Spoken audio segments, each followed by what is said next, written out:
Why is this turned around? Hello? Hello. Hello. Okay. Blackfish City, Sam J. Miller. I don't think I actually did much marking up of this one. Whoops. Yeah, see, there's like nothing in here. Holy shit. Unless I'm missing stuff. Wow, I really could just like give this away then, and it wouldn't be a big deal. Oh, there's one. This is good. They wanted so badly to think that what they were doing would make a difference, that once they told the whole world, which is capitalized, told the whole world, something would happen, something would save us. And that didn't happen. That didn't save them. Just so we're clear. Here's the Toni Morrison quote. Someone's running around doing some Mirror's Edge shit, you know. It says, "The cold wind, most of all, a scalar friend of hers quoting some old proverb, if you surrender to the wind, you can ride it," which is from Song of Solomon. There's nothing in here. This is talking about the nano bonding thing. If you know, you know. The animal friends. This still feels fairly exploitative. I'm not totally on board with this. That may have been the last note that I just read. And oh no. By bonding people, I built up the kind of bonds that soothe the trauma. Very good. I'm glad you underlined that. You've underlined like nothing else in the entire thing. Okay. That's it. That's the book. Okay. Let's go ahead and do this then. Westing game. This is pretty good. This was also for my detective fiction class. I mean, it's not bad. I think I would have loved this book as a kid because it has a lot of interesting typographical stuff in it. It's a book where like the materiality of the book is important. Anytime in a book where there's like the characters are reading a note and then the note is like reproduced exactly as it appears in the book, I fucking love that shit. And I especially loved it when I was a kid. And this has a lot of that. For example, so take stock in America, my heirs, and sing in praise of this generous land. You too may strike it rich who dares to play the Westing game. So there's like a lot of America imagery and stuff in this. There's a lot, and it does not pay off thematically at all. This whole bill, which is why I was not thrilled with it.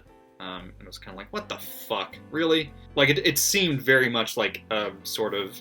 I didn't really expect it to necessarily be like a searing critique of capitalism, but it did seem like there was some, like a lot of this was like seemed very symbolic of like individualism and people. Everyone's got a chance at this big inheritance of this guy if they can just be really plucky and smart and figure it out. It's called the Westing game. You could connect that with like the sort of dream of going west, I guess. There's lots, like I said, there's lots of America, like really explicit America stuff, like, lyrics of My Country 'Tis of Thee, stuff like that. So this is an extended metaphor for American capitalism / individualism, which it isn't. Is what Theo is proposing socialism? Oh yeah, because like all these people have a chance at like, if they figure out the mystery, they get the money, but I think Theo is like, hey, we should all just like work together and then split it. It'd be a lot easier. Which is true. She used the word crutch as a symbol. She meant, that people are so afraid of revealing their true selves, they have to hide behind some sort of prop. My note says, isn't this kind of how children's lit works? Which is that instead of characters, you have props. Like, oh, that's the kid with the fucking slingshot. Oh, this girl always carries a baseball bat. It's not just children's lit. I will go ahead and add that. Present Francis will go ahead and add that. Oh, there's also like, I think it's a pretty diverse group of people. Like they have lots of different like sort of immigrant backgrounds. Pulaski, Theodorakis, Baumbach, Wexler, Shin Hu. Anyway, yeah, lots of them are straight up are immigrants or second generation. Another reason to read this as American metaphor, even though it does not come to anything in the end. Oh, the guy's name is Sam. Sam Westing. That's like Uncle Sam.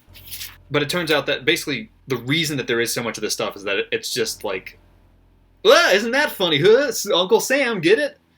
But it's not like actually doing any thematic work. Which I guess is fine, but it just feels like fucking cowardly, honestly. It's like, you had all of this, you could have done something, and then you just didn't. Cost of educating Josie Joe Ford, $10,000. And then I just wrote, this was my note for that. To be fair, when was this book written?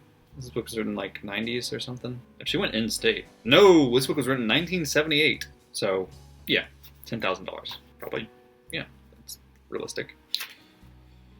But sad as well. What does it say? Doug who? Oh. Doug leaped on a table and thrust his index finger high in the air. "I'm number one," he shouted. The Olympic gold medal hung from his neck. Confetti from the parade dotted his hair. The Westing heirs cheered. It says, Doug who is such a dumb, thematically inappropriate character for this book, given that he doesn't change at all, and his identity is entirely founded on being a swimmer, though the Westing game was all about self-improvement through working together with others. I don't think there's anything to talk about here. This is going to be a long one, so buckle up.